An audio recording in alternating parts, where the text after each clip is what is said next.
guys, welcome back to My Steps to Sobriety, my show on YouTube and as a podcast with me, your host, Stefan Neff. Yesterday, I wrote a daily encouragement that I sent out on Instagram and on to close friends as a text.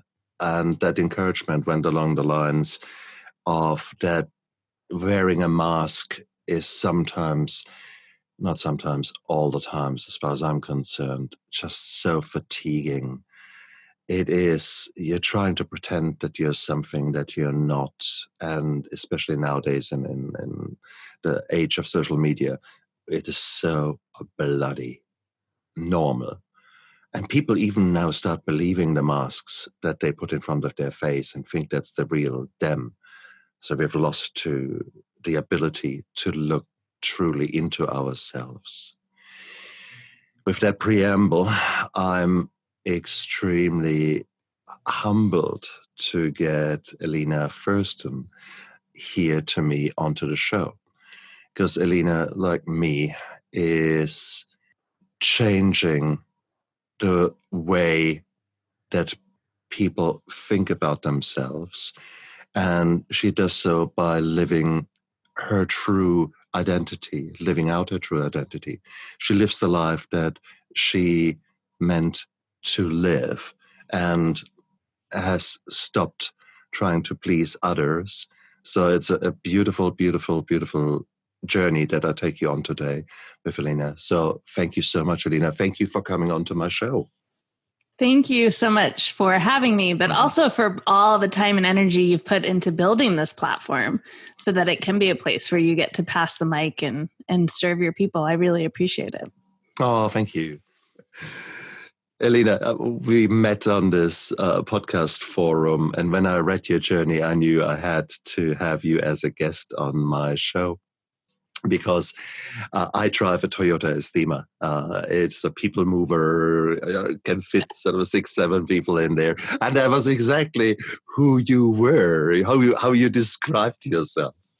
So let's go back in time and try to figure out who you thought you were originally. Mm-hmm. What did the mask look like? Who were you in the past? Wow, this is an incredible analogy that you've brought up, especially at this time, because where I live in the United States, we are required to wear a mask anytime we are out in public, even if we're walking outdoors down the street. And we are all realizing we just cannot connect the same way by wearing a mask, right? Like even when I'm with my kids at the library, my kids who obviously know me very well, they lose all these context clues of what I'm saying. Like I can't be sarcastic and I can't tease them, you know what I mean? Because all of that context is gone. And so we have this huge disconnect just because of a stupid mask on our face. And so I think it's fascinating to think about, yeah, I was wearing a mask for a really long time. And one of the biggest hurtful things that came from that was the lack of connection with other people that I loved, people that I wanted to be really close to. I couldn't be because of this mask. So I think that's it's just really tweaking my brain how you brought that up. So who was I? I was born in kind of a crazy family, like a lot of us are. You know, when you're growing up in that environment, you really think, I'm the only one that has parents like this. And one of the blessings of adulthood is to realize, oh no, pretty much everyone has a family like this. We're all screwed. Well, there's crazy and there's crazy, okay? Yes. What particular kind of crazy did you grow up in? Yeah, so it's really actually fascinating because religion plays a lot into my mask story, my personal mask story. But my parents my mom was raised very conservative Catholic, and my dad was raised very conservative Episcopalian. And so their parents were enraged that they would fall in love and get married. And there were grandparents that were refusing to go to the wedding, like the whole 9 yards.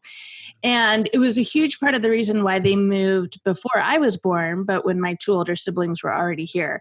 My parents moved from the East Coast, Connecticut of the United States, all the way to Arizona. So they literally moved across the entire country to get away from religious drama.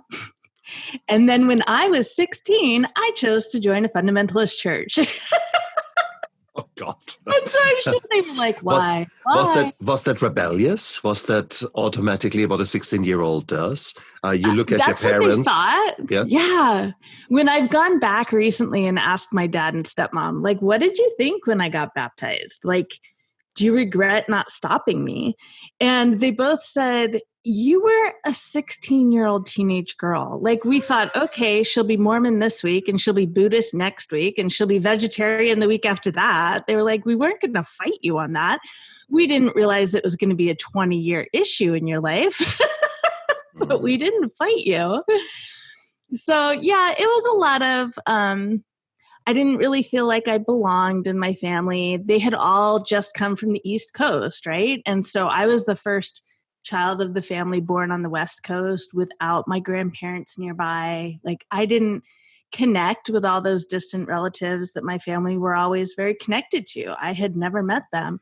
So it was really hard to feel like I belonged. And then you throw in like a mom who has some mental health issues and a dad who's a recovering alcoholic, and then they were divorced. And, you just throw in typical stuff. Like, none of it was atypical. It was just the right perfect storm for me to be a teenager and to feel like I don't really belong. I don't really know what the rules are. I don't know how I'm going to be a good mom and a good wife when I'm older. Like, I really wanted a plan. I want to check off this list, and that way I'll know I'm a good person and I know I'm a good mom. And so this church kind of offered that. They were like, yeah, you get baptized and that's step one. And then you go through all these other steps. And then you're a good person and you're going to return to God. Like, the outcome if you check all these boxes. And boy, that sounded great to me. Yes. Yes. Okay. Especially when you're a teenager, you're so often like black and white, good, bad, right? They have very little concept of the gray shades in between.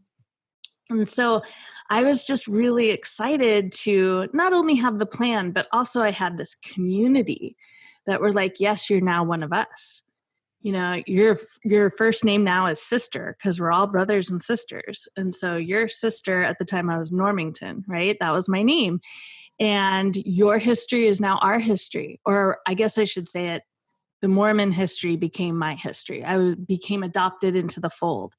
And when you feel like you don't connect with your family, that's a really great feeling, to feel like you really belong to a whole community and a whole global family. And it was great. I'm not bitter about that at all. Like, that community really filled a hole that I had at the time. And then I went off to school. I went off to college, put myself through college, and had a Mormon roommate. And I hadn't grown up in the church, right? So there was a lot of little things that I didn't know about, a lot of culture, a lot of language, a lot of how you dress, how you don't dress, a lot of how you date. Like, everything was dictated. And I kind of needed to learn that quickly because everyone else had learned it growing up and I hadn't, right?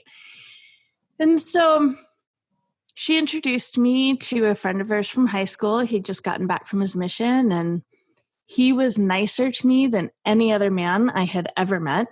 He was so kind and so respectful and funny and smart, and he had just served a mission in Japan. So it felt like he was very experienced and worldly, and very much the concept of being in your 20s in that church is your next step. Okay, you've been baptized, and now your next step is to get married. So every Sunday when you go to church, all the talks are about, don't wait on this. Don't be too picky. Like, your salvation is dependent on you getting married and having babies. So get it done.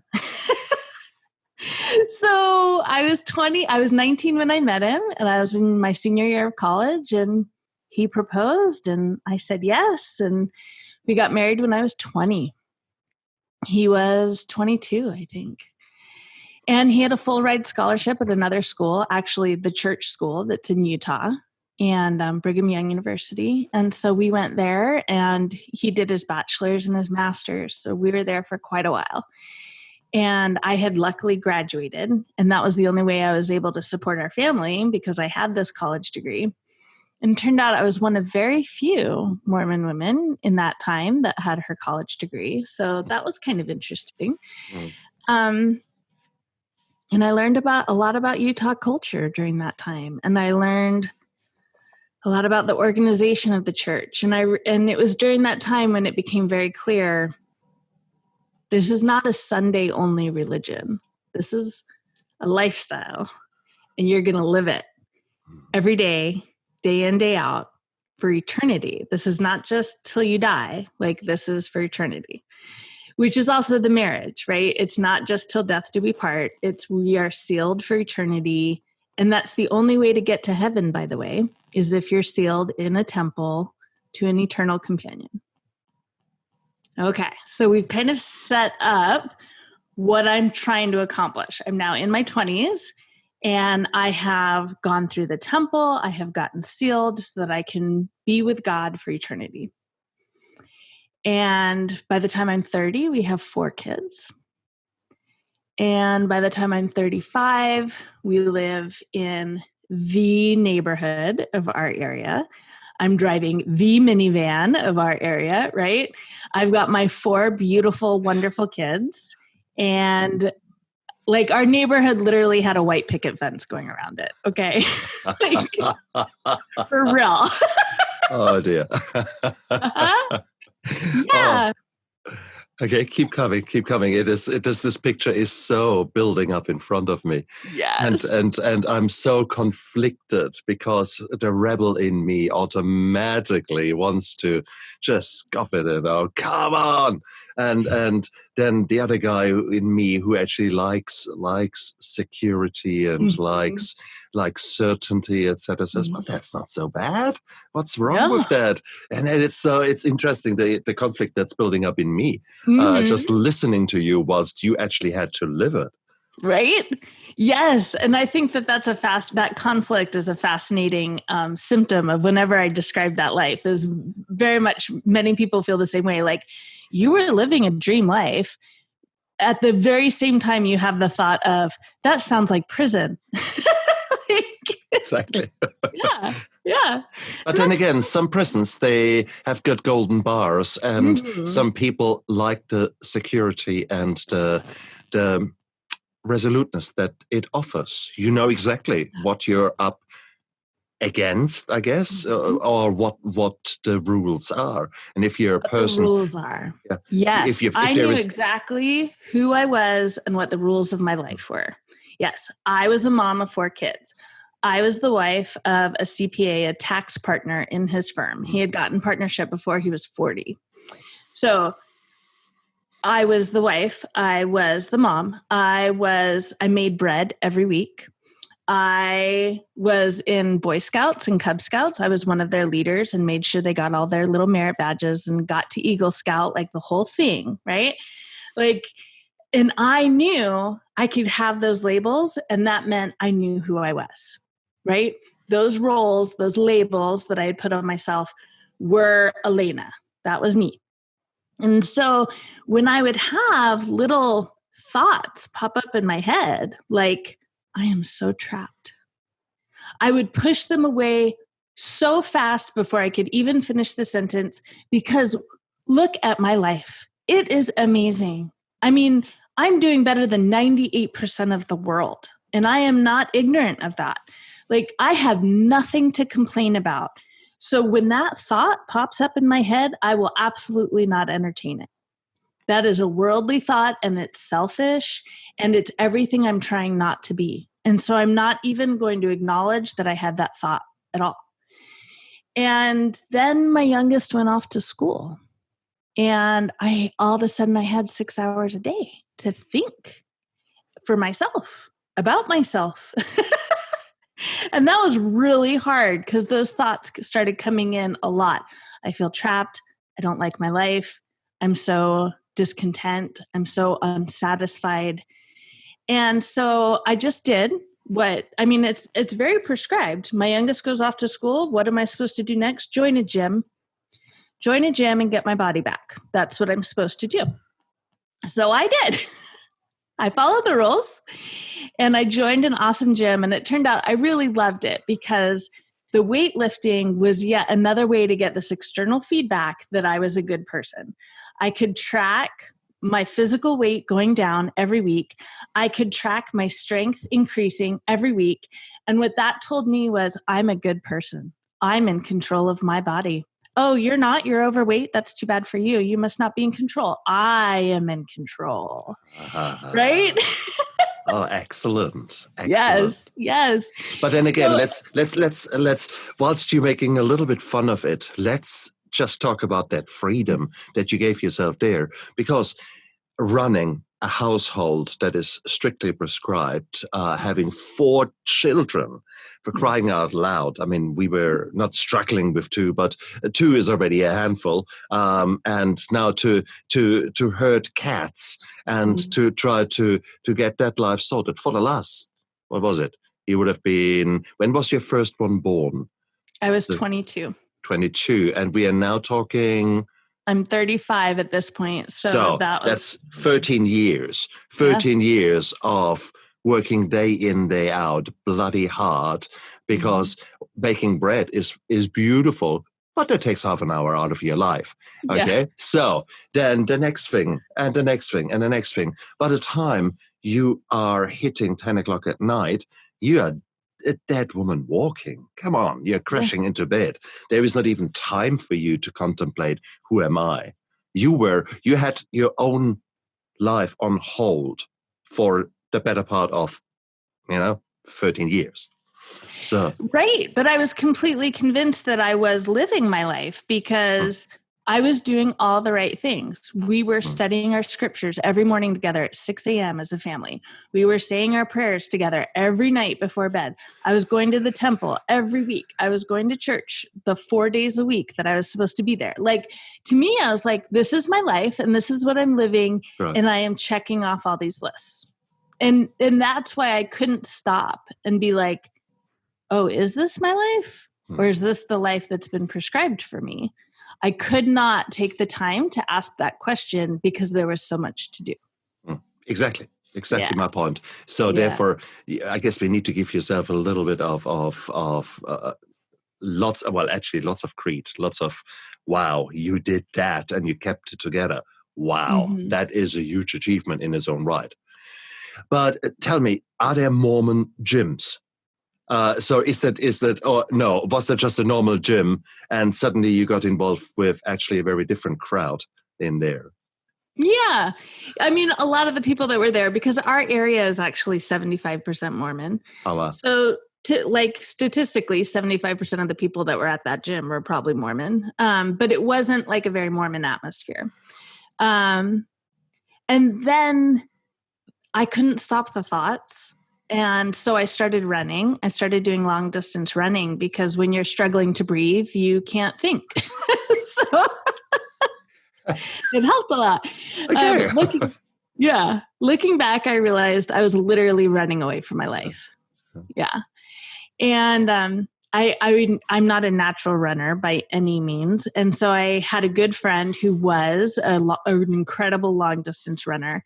And so we traded. He gave me a training program, and one of his hobbies was fly fishing, and fly fishers practice catch and release. And so he'd spend thousands of dollars to go on a trip to Canada, or Argentina, or New Zealand.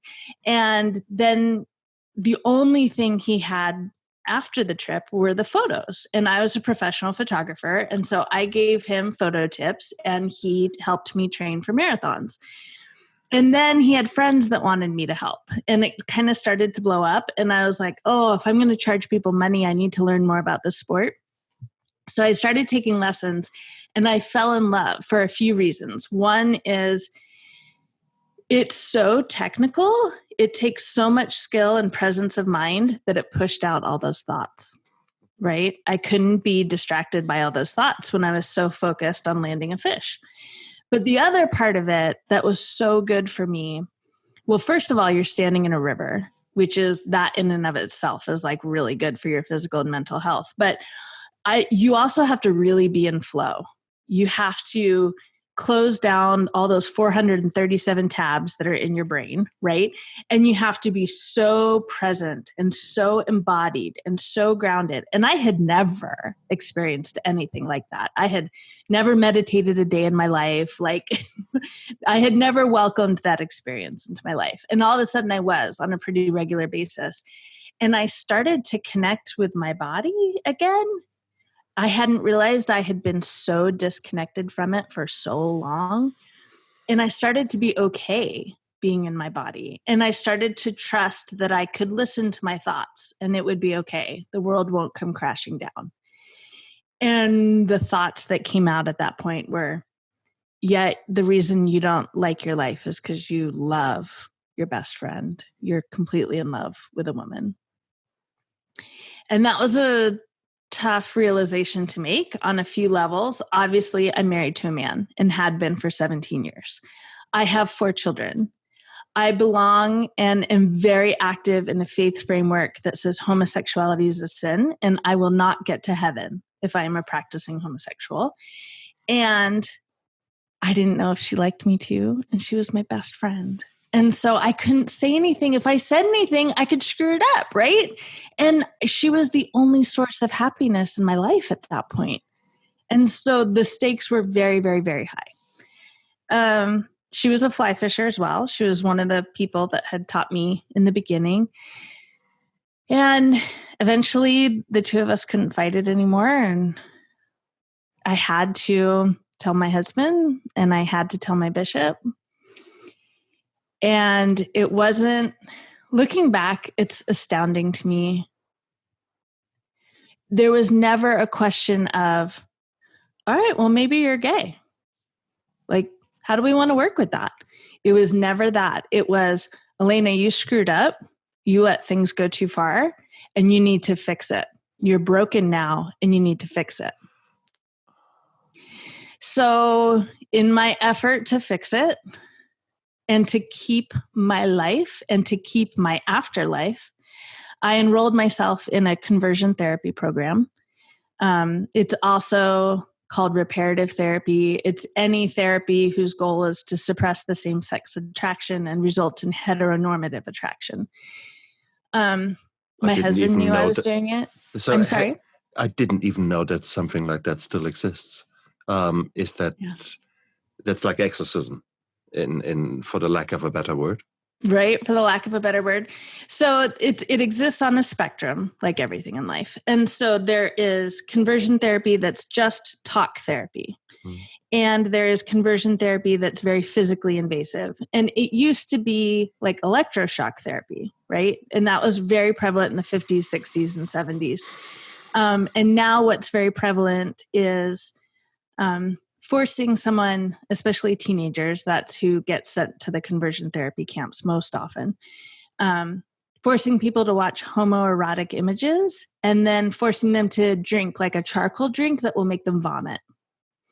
And so they create that mind-body connection. Yeah. That blows my mind. I didn't know about that. Wow. Far out. We are talking, what is that? That is 2000 and, when are we talking? Which year are we talking? It was 3 years ago. So 2017. Fuck me. Well, is that Mormon specific? No. No, it's everywhere. It's all over the world. It is banned in the United States in about 20 states. But it takes every state to enact their own ban because the federal government in the United States will not. New Zealand is actually fighting a big fight right now, trying to get it banned because there's quite a few camps in New Zealand. You're kidding. In Europe, the EU has asked all of their members to create a ban, but only 3 countries have. Germany, which was in the last year, Albania, and Malta. But there's a lot of conversion therapy camps in Italy, a lot in Ireland. Oh yeah, well, Yeah, that's they're Catholic everywhere. Church. That's Catholic Church to the extreme. Yeah. Bloody And of hell. course, a lot in Russia because they don't even like to acknowledge the existence. So, Bloody hell. Okay, I'm blown away here. And not in a good way. That is scary. yeah, I agree. Whoa. Okay. Sorry, I'm interfering with the interview here, but it's just because I'm so dumbstruck that this has been such a prevalent, or still is, such a prevalent kind of thing in a time when we should be enlightened and when we should be, Right? yeah, you know, I mean, we fuck's sake. Okay, no, right. Okay, back to you. I keep my mouth shut now because otherwise. And that is the danger of conversion therapy, is that your typical man on the street doesn't know it even exists, right? And of course, a conversion therapist is not going to label themselves as a conversion therapist because one Google search will show you how dangerous it is. And so they give themselves all kinds of different names. They cannot be licensed by the APA, the American Psychological Association, or the WPA, the World Psychological Association. Both of those organizations have debunked it. And if you're a member of them and you're found practicing it, they will kick you out. So what you have are these former licensed people who are now acting as quote unquote coaches.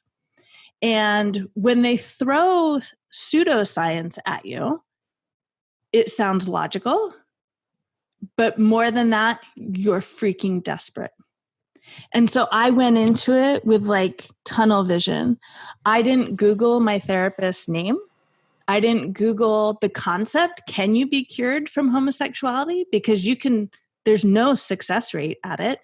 You can't find like, what university did he go to? Was it a really good training university for conversion therapy? Well, no, that doesn't exist. So if I had looked, or if my husband had looked, or if my bishop had looked at all, we would have known not only all of those things, but also that there is a 42% suicide rate for people who go through it. And if you add in religious influence, like if it's a priest or something actually doing the therapy, the suicide rate goes up to 57%.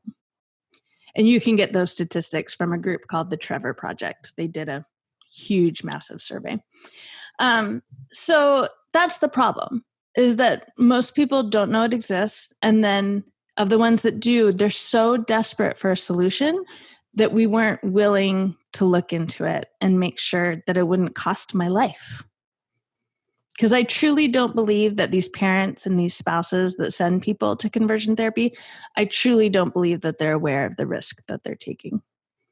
No one who loves their kid or loves their spouse would send them where they have a 42% chance of dying. Yeah, but somehow our government still think it's okay. So that's a little bit of a struggle for me. So, sorry, I got off track. No shit, Sherlock, honestly. Yeah. Oh, wow. No, it is. I think it is important because if I'm blown away, that means that probably most of the listeners out there and viewers out there will equally think, what?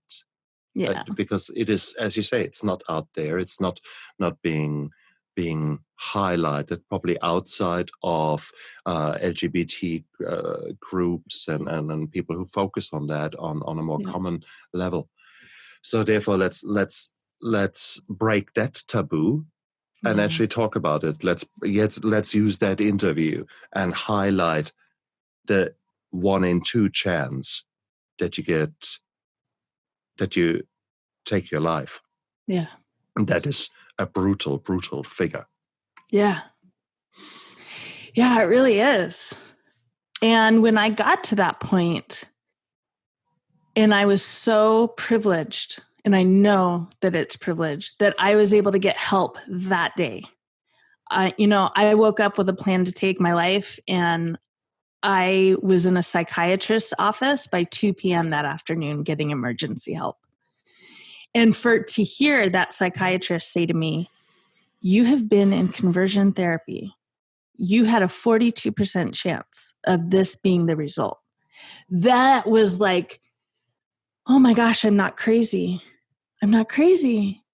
I've been hearing voices telling me to run my minivan off the freeway, screaming at me. And I was so tired of fighting the voices. And I was going 4 days a week, 2 hours a day for 6 months to this conversion therapy and being told, yeah, it's not working. You must not be trying hard enough. Of course. How much did it cost you? I mean, $240 a day.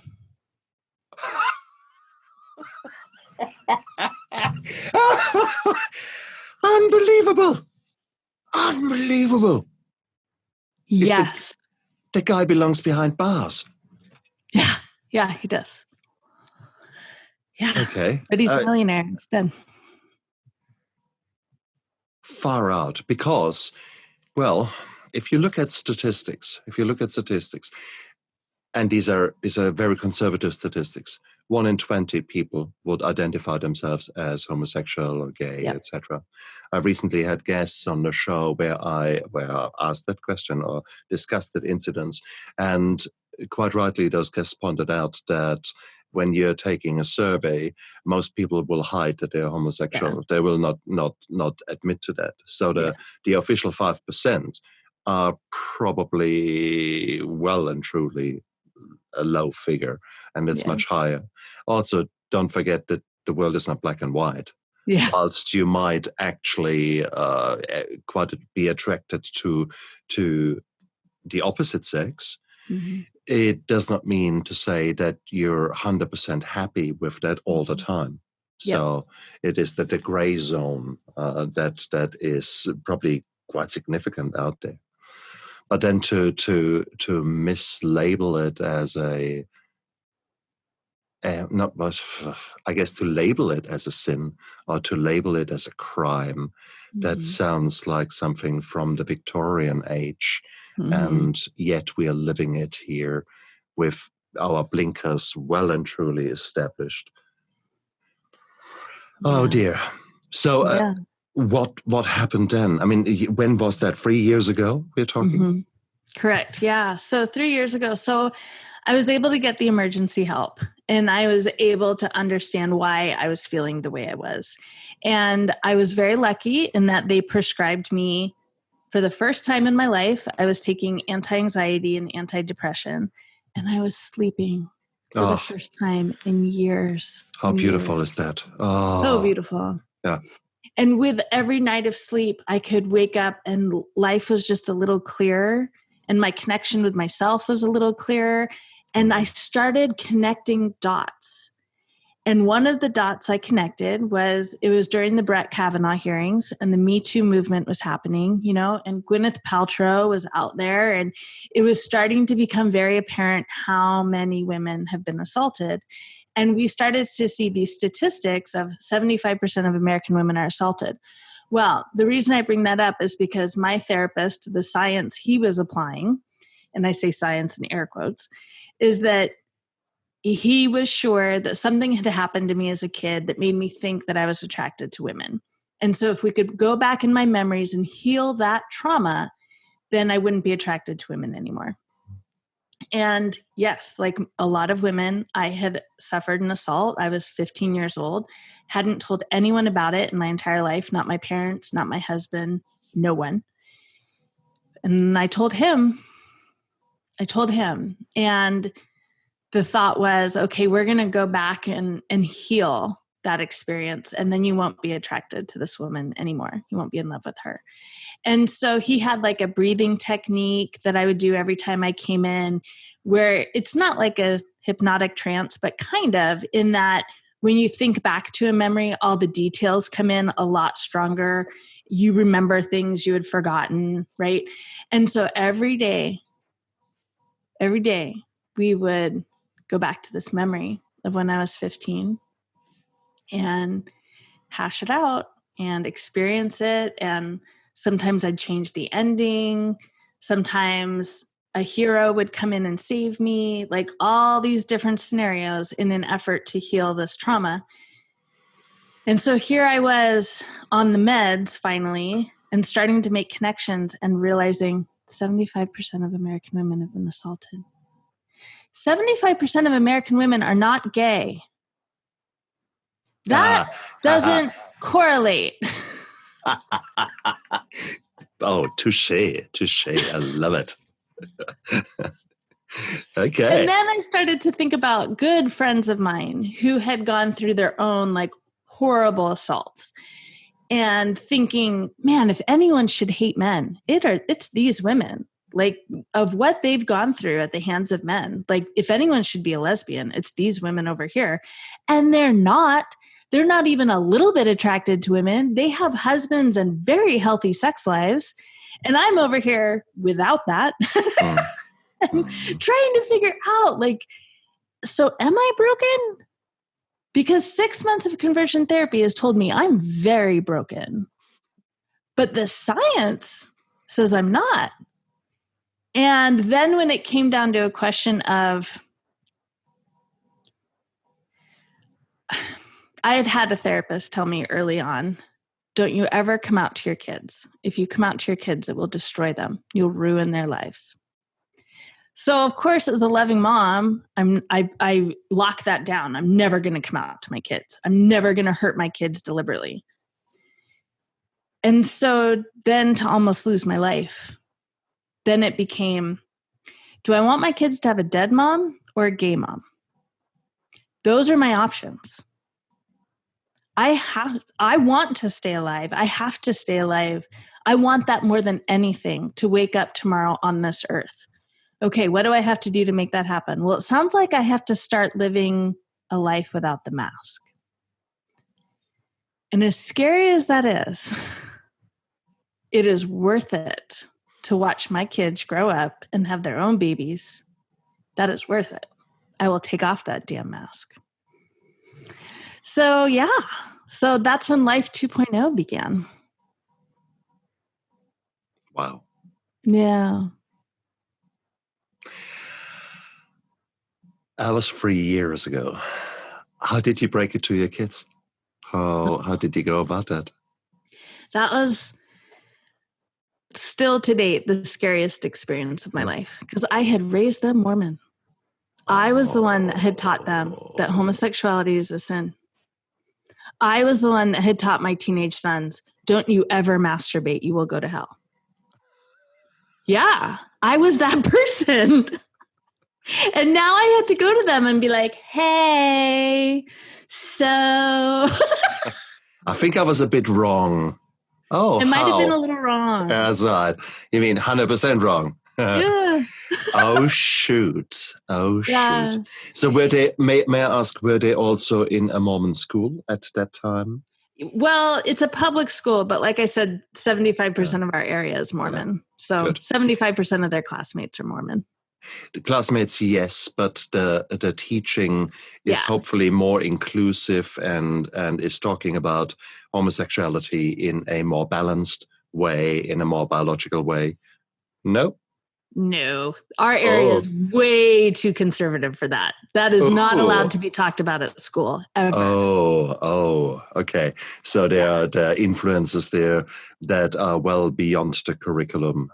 I see. Yeah. Oh, dear. Yeah. Far out. So my oldest two are boys. They were 15 and 13 when I came out to them. And my youngest two are girls. And they were like 7 and 9, I think, when I came out to them. The girls were easy, right? Like, okay, guys, like, you know how daddy has a girlfriend and we're so happy for him? Mommy has a girlfriend too. And they were like, yeah, we know. She's a girl and she's your friend. Oh, like, beautiful. Yeah. Okay. The innocence, yeah. Yeah, so they were definitely not that hard. Like once they got it, they got it. And it's not that big a deal to them. They do get teased at school about it, which is kind of a bummer. But when we're here in our home, it's not a big deal to them. My boys, I was so scared. Not only were they older, but my ex and I had made the decision to move into the same neighborhood so that our kids could walk to school, walk to each other's houses. Like we could all be right here. And so I just had this thought that the minute I told them they were going to leave to their dad's house. They could walk there in 5 minutes and they would never want to come back because their mom was a lesbian. Like, I was convinced of that. To the point that I avoided telling them for a really long time. I kept it hidden, which looking back is funny. Like, I was willing to file for divorce, but I wasn't willing to tell my kids, but I was just so scared. And I heard through the grapevine that my ex-husband was going to tell them if I didn't. And that was a good kick in the pants. Like, oh, hell no, this is my story. You're not telling my story to my kids. Why? Why did he want to tell her? He was fighting for full custody. I expected that answer. Yeah. The boys are of the age that they can choose. And so he was hoping that they would just choose to be with him. Yeah. Okay. Yeah, no, that explains it. It's logical. Yeah. And so I came downstairs. I'd put the girls to bed. I came downstairs. They were playing video games, of course. And I asked them to turn it off. And I'm already crying, But I just got a divorce. I'm in the middle of a divorce, actually. I just left my home. And so they were used to me crying. That was happening a lot. And I finally said the words. I said, you guys, I'm gay. And my younger one kind of nodded. And the older one nodded and said, yeah, we kind of figured. And I was like, what? What? You knew? And they were like, yeah. And I said, why didn't you say anything? I've been stressing for months. And they said, well, what if we weren't right? Like, that would be really awkward, Mom. Beautiful, beautiful, beautiful. Yeah, that would be awkward. May I just say, obviously, you have taught them, yes, you've taught them the values of your religion and your belief system, but you also taught them to be quite resilient because whatever you did it right. So that is another thing in your favor, as in my books at least. Wow, what a relief that must have been for you. Wow. It really was. I mean, the battle's still definitely not over. They still struggle. The fact is they go to church every Sunday and are told that I'm going to hell. And it's so, I have found, when you're going through a divorce or some other like intense family thing, you think that what your kids need to hear is, I love you. I love you and Dad loves you. Everyone loves you. You're going to be fine. You are loved, loved, loved. And so that kind of became my mantra until it finally hit me that what they really needed to hear was that I know God loves me. I know that I'm good with God. I know I'm not going to hell. I know every day that God loves me. And when they hear me say that, you can see like the weight lift off of them. Wow. Okay. I think that's what weighs heaviest on them, is that they are being told consistently that my eternal salvation is gone and that we won't be sealed together for eternity because I am not worthy of it anymore. And so to tell them, dude, God talks to me every day and we're like good. Like, that really helps them a lot. Yeah. Beautiful. Beautiful. Wow. It's kind of an intense story. Well, I knew the nuts and bolts of the story, but I didn't know the implications. And to hear you laughing about it now, I can see how many tears there have been in order to get you to that point now. And then to automatically think how many people like you are going through that dark period of uncertainty, of self-doubt, of all these negative voices that are just talking about you and telling you what a bad person you are. And it's just, oh my God.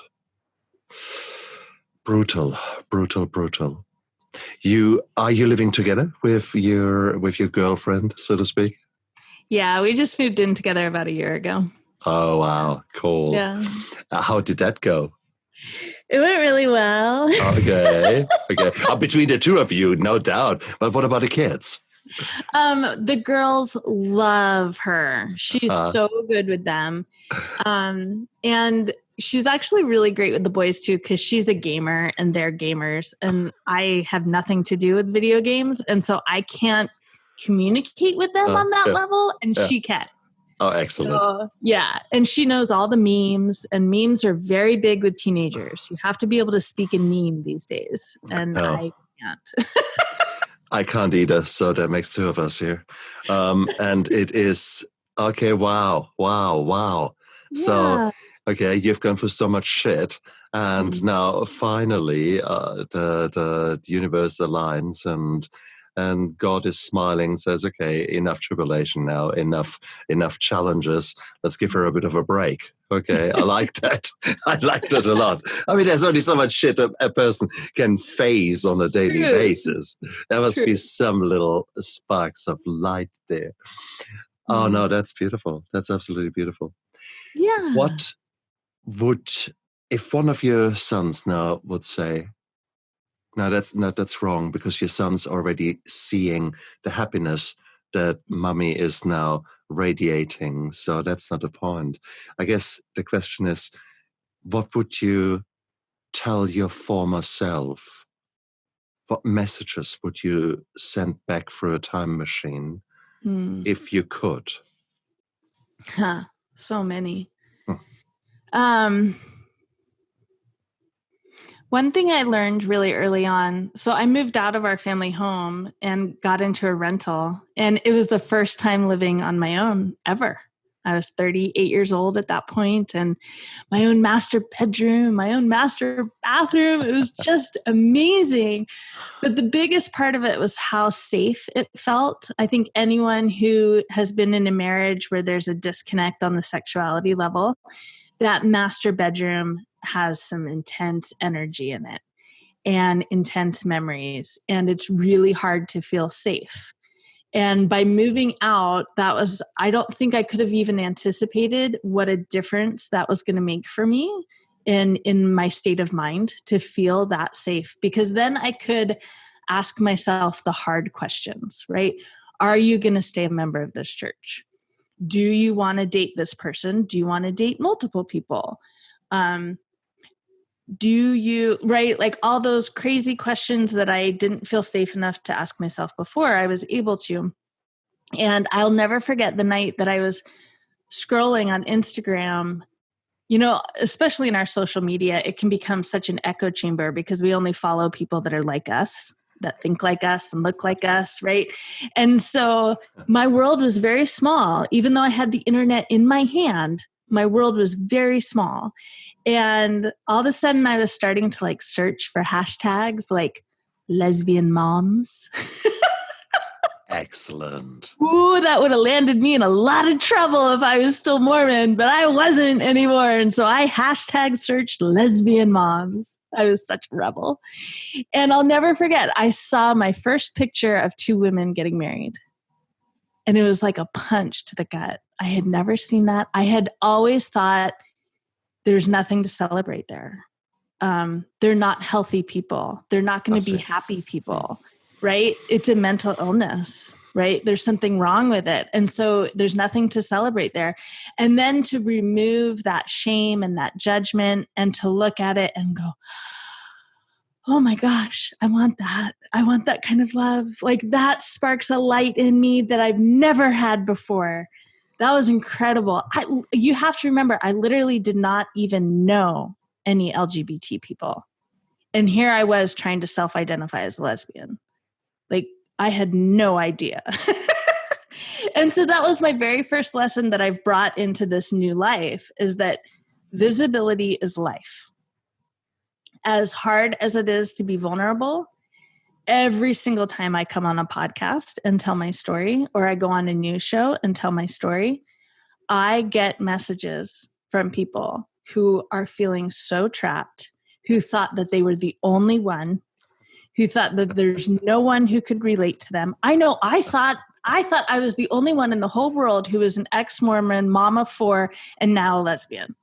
I was convinced I was the only one. And then on Instagram, I found another one. Yeah, exactly. And another one. And another one. Exactly, And another one. That's right. Turns out there's a lot of us.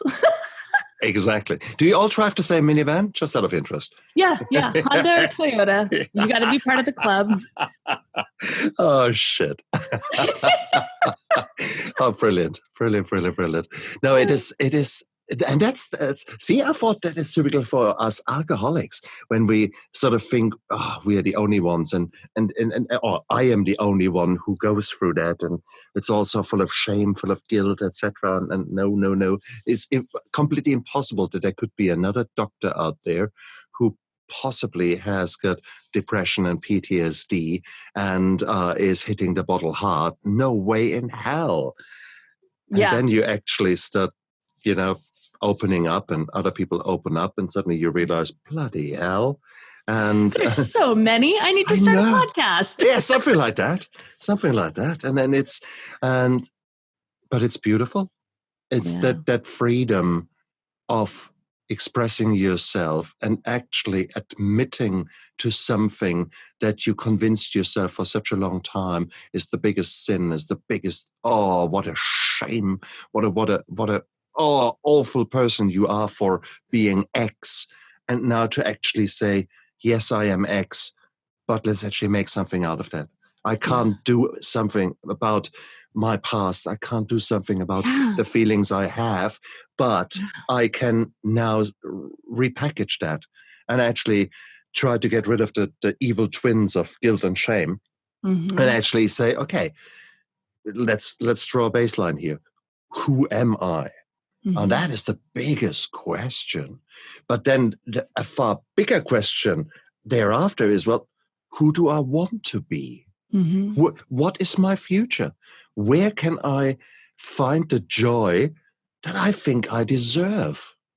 And that is a question that you guys need to figure out, everyone out there, for yourself. And it is, your joy might be the minivan. And your joy might be the minivan with your lesbian girlfriend in it, and your kids in the back driving to a nice holiday somewhere. Oh, see, the minivan fits everywhere, guys. It really does. That's right. Same here. Honestly, I will not change my minivan. Okay, my friends, a friend of mine just bought himself a sports car, and I thought, what the hell? I need a shoehorn to get in there. So why the hell would I want to do that? Minivan is cool. So that's just, don't just throw all your things out. You need to redefine yourself. I agree, and that was one of my big struggles living in that rental was. I had lost 95% of my friends. I mean, my entire community. So Mormon wards are organized geographically. And so basically your 300 Mormon families that are closest to each other, that becomes a congregation. And so in some cities, an entire city is one congregation. But when you have a lot of Mormons together, our ward, our congregation was 5 streets. I could walk from one end to the other in 15 minutes. Wow. Okay. So they weren't just like my Sunday people that I saw on Sunday. Like they were 75% of the people that I saw in the neighborhood, that I saw in the grocery store. They were my book club friends. They were my working out friends. They were everyone. And I lost almost all of them. And so then to be sitting in that rental, safe, but alone, and having Instagram and social media and everything, and I start to realize, oh, okay, if I'm a lesbian now, does that mean I need to get a nose ring and wear Birkenstocks and wear a flannel? And I started to go down that road, right? How am I going to fit in with my new group? How am I going to belong to my new group? And luckily, I was really practicing self-awareness and was able to hear myself think that and to say, really, are you just going to get sucked in and play by the rules of another group? Or how about you belong to yourself for a while? Yeah. Okay. Oh, how beautiful is that? But that, again, it's all we want to conform, and let's not forget that we come from a very distant past, 50,000 years ago, when you were living in tribes and you had to conform to the rules of that tribe, because if you were ostracized, if you were thrown out of that tribe, that means certain death. 50,000 years ago. Yeah. So the same innate, deeply entrenched thoughts of you have to conform are there, and they are there for a reason. Once upon a time, they saved your life. Yeah. Nowadays, not so much anymore, especially since there are so many tribes out there to choose from. And some of these tribes, their rules are unfortunately more lethal than others. When you look at conversion therapy, for example, and your tribe, do you, having said that, go one step back? If we go back to our figures and actually say, fair call, 5% is the absolute minimum of lesbian and gays.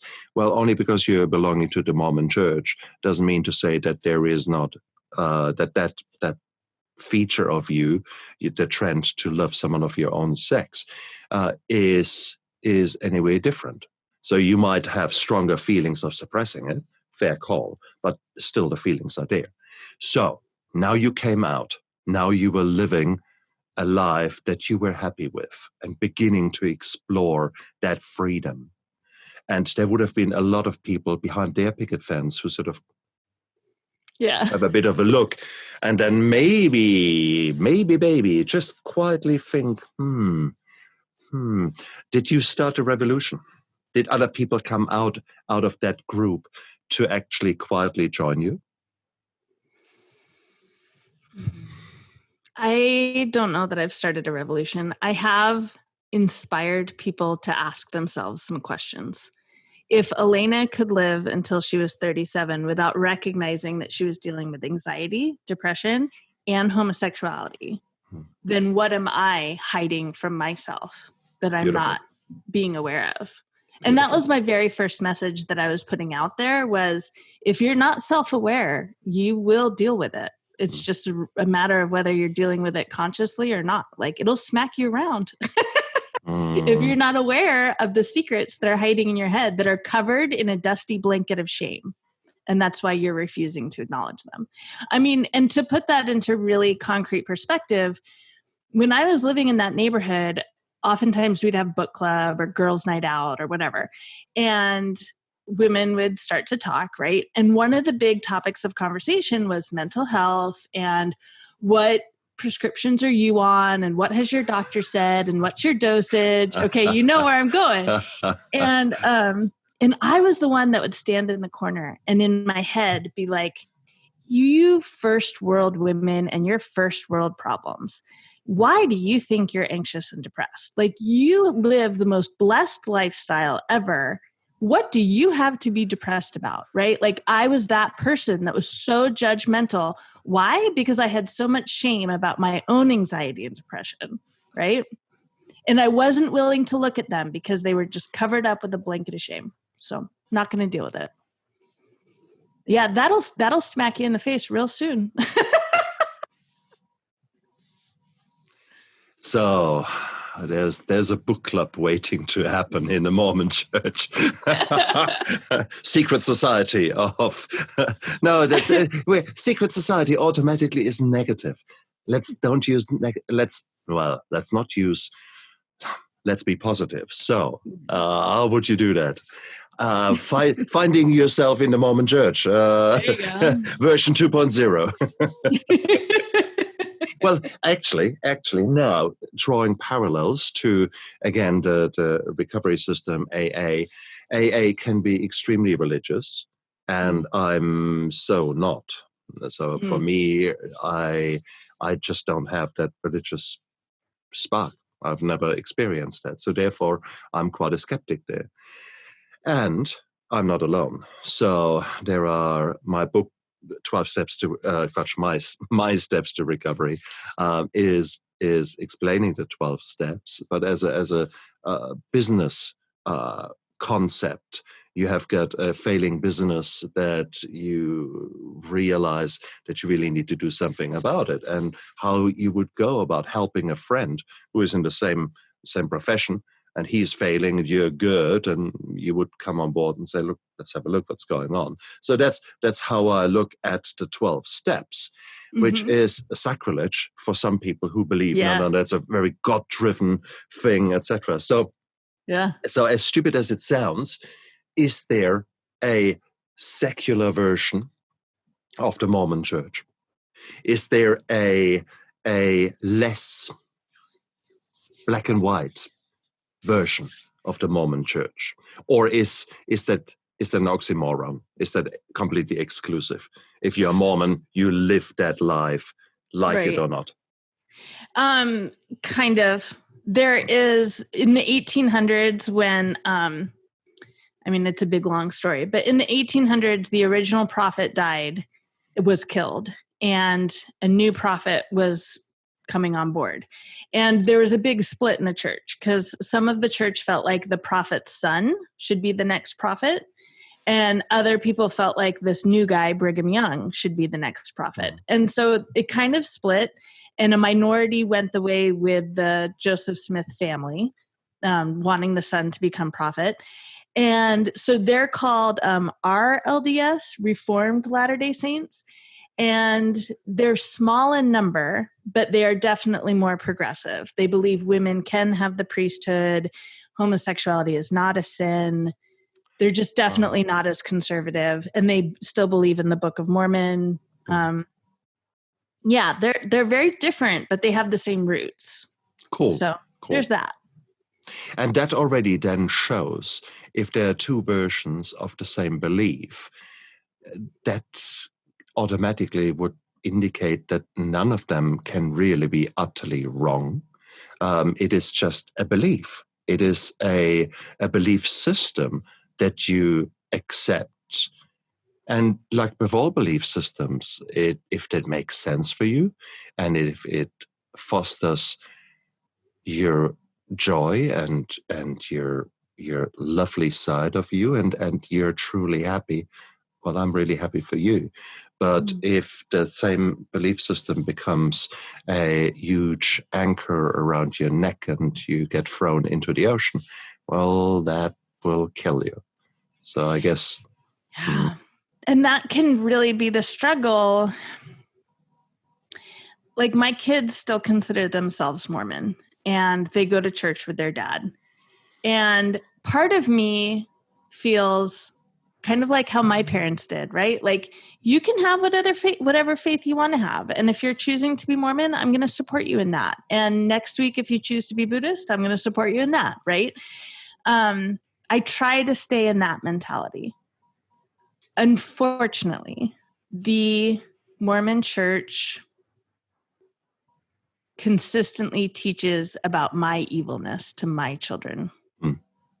And to me, that's not okay. And unfortunately, it's not just preaching that they can turn off.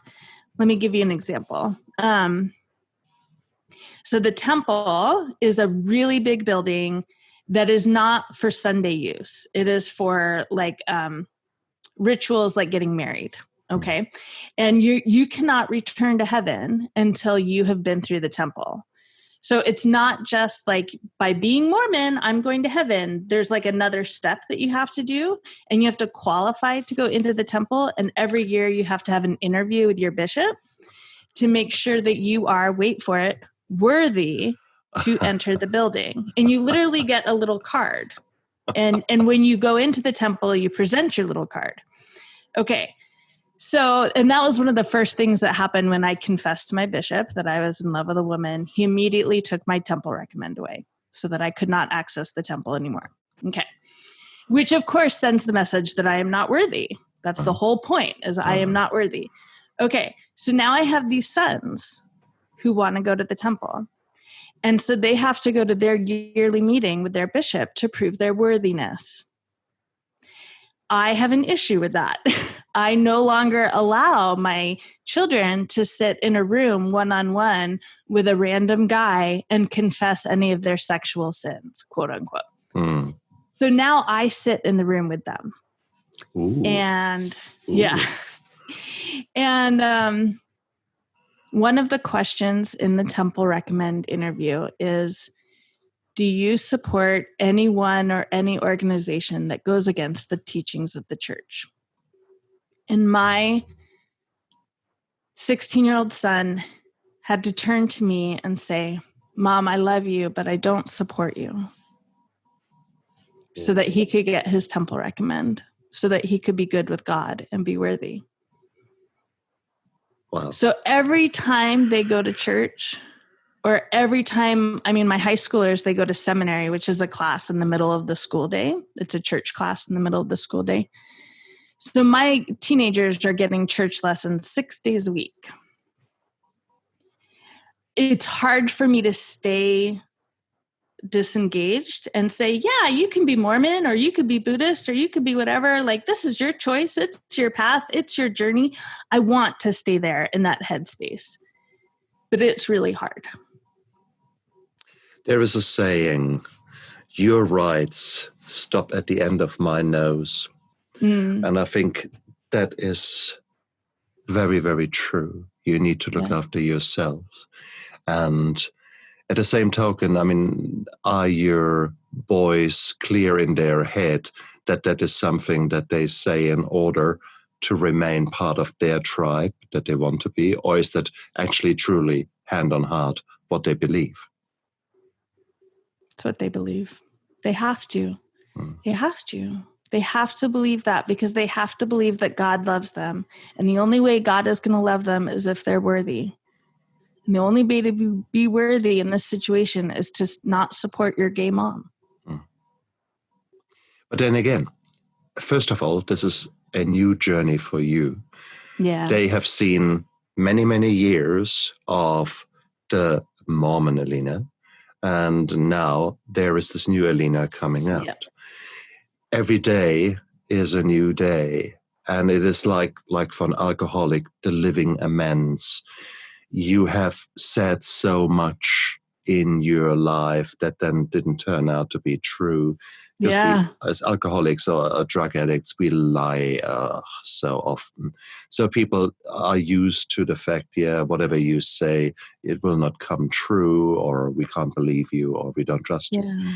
So by now you living a life where you show happiness on a daily basis, where you find yourself laughing and joyful and literally love, where there's this energy bursting out of you, where there's this beauty comes out of you, where the sparkle is in your eyes.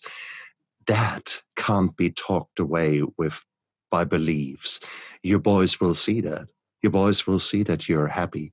They will, just by seeing that example, have to question themselves and be more open, be less black and white, less, indoctrinated. Indoctrinated is the word that I was looking for. But this is a slow journey. This is little things without you actually saying a word. It will be your actions that will alter their reality.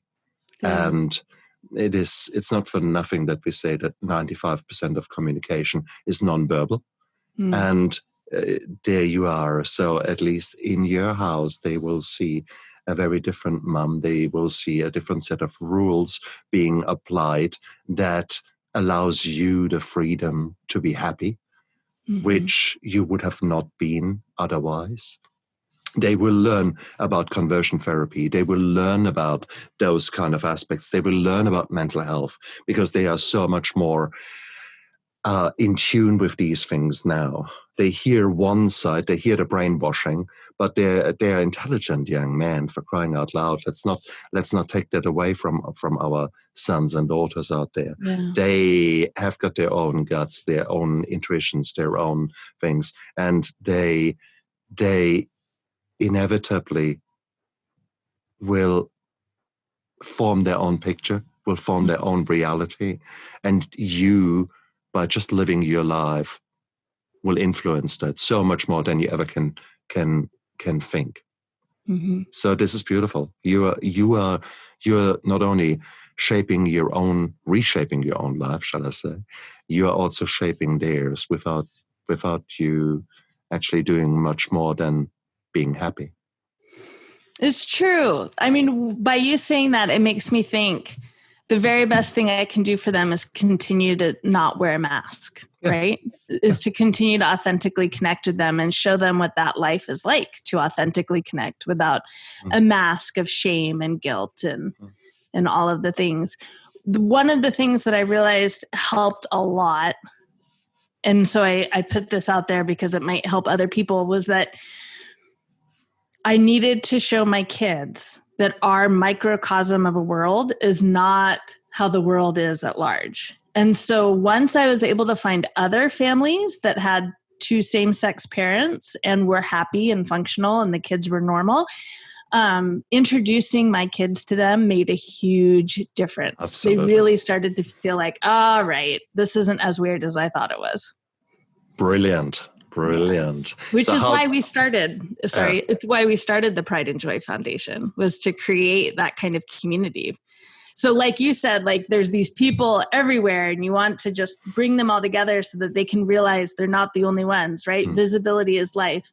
And so that's what the foundation tries to do, is just put everyone in the same room so that we all know we are not alone. So exactly. And what a beautiful keywords there. Tell us more about your foundation. Oh, yeah. I love it. Please. We just got started. We launched during Pride Month this year, and it's grown into something absolutely incredible. Like, not only do we have queer parents with presumably straight kids, we have straight parents of queer kids who are like, I want to respond the right way. I think he's going to come out to me this year, right? A lot of parents already know. And so they're like prepping and wanting to know how to respond the best. Because it's the thing about the LGBTQ population is we're one of the only marginalized populations who we aren't born into a family who's already experiencing it, right? Black kids are born into Black families most of the time.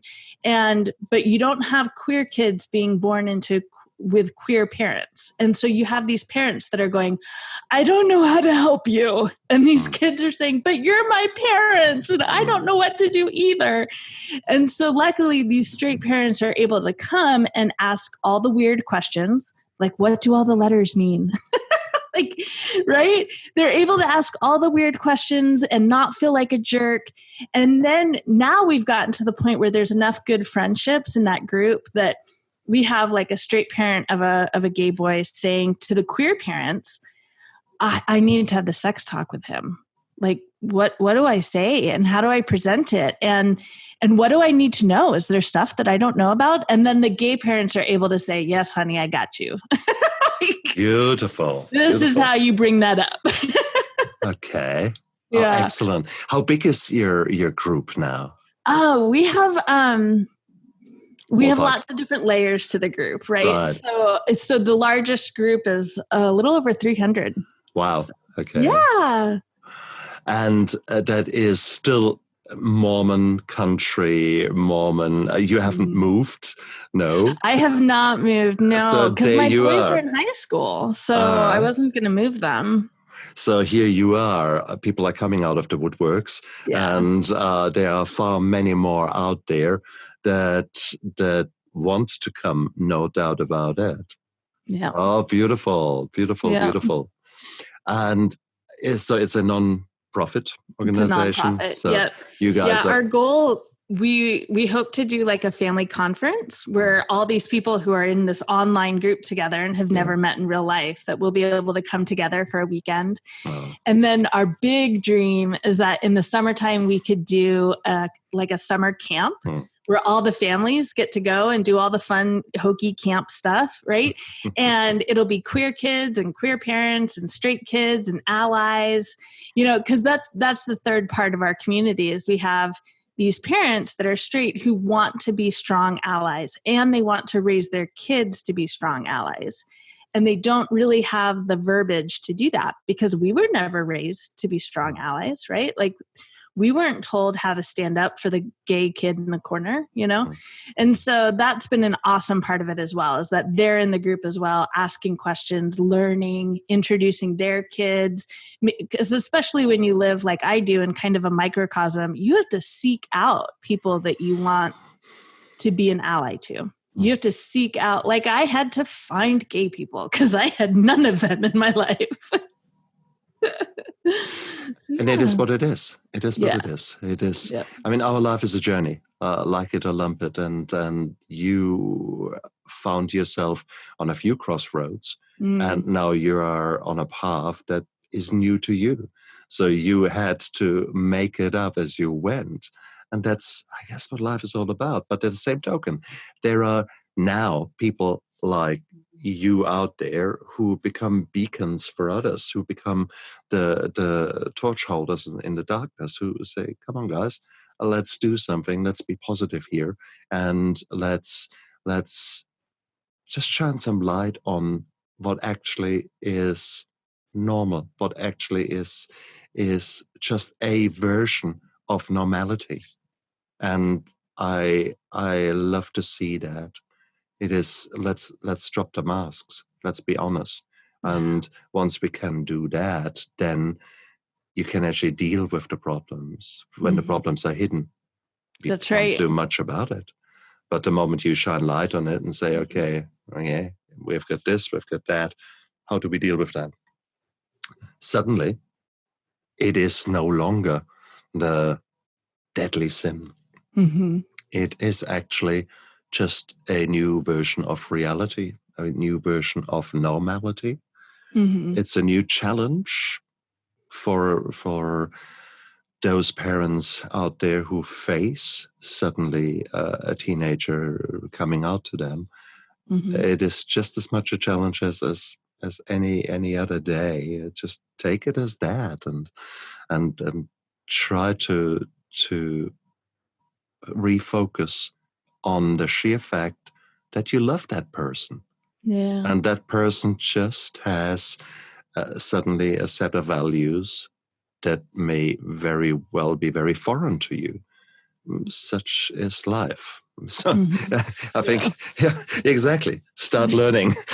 Start learning. Start asking the hard questions, because then that is a way how to grow together with that person, instead of you sticking to your own values, which might have suited you very, very well, and which you still might actually believe in deep down to the core of your heart. But maybe it is time for that acceptance that your values might not necessarily be their values. And how do you live with that? Hard. Elena, if people want to sort of get hold of you and your group, how can they do that? Yeah. So prideandjoy.com, prideandjoyfoundation.com. And you'll be able to see a link right there up at the top. We invite everyone to try out our group for a month for free to see if it holds value for them and if they can find some good connections in there. So I always suggest that. We also have a lot of other resources that are around self-awareness, core values, limiting beliefs. The foundation's goal is to truly increase safety in LGBTQ families. And the suicide rate is too high. And the homeless rate among youth, 40% of them are LGBT, when only 5% of youth are LGBT. So there's a big problem there. And we really feel like the best way to address the problems of suicide and homelessness is with self-awareness, that the more parents can become self-aware and the more these kids can become self-aware, they're going to change the cycle. They're going to become functional, healthy adults for the next generation of queer kids. Wow. Beautiful, beautiful, beautiful. Elena, you are a very humbling woman to see the joy in your face, to see the sparkle in your eyes now. I'm privileged to see that now, and I don't know you. I didn't know you when you were the other Elena, but I doubt very much that there would have been as much joy, true joy, in your eyes. I think that's probably a given. So no, it's Yeah. great. It's great to meet the new you version 2.0. I love it. Cool. Brilliant. Oh, thank you so much for coming onto my show. You really, really made my day. I enjoyed this interview tremendously. Thank you so much for your time. Thank you. Thank you for providing this. I really appreciate it. No trouble. And you guys out there, live your life to the fullest. Okay.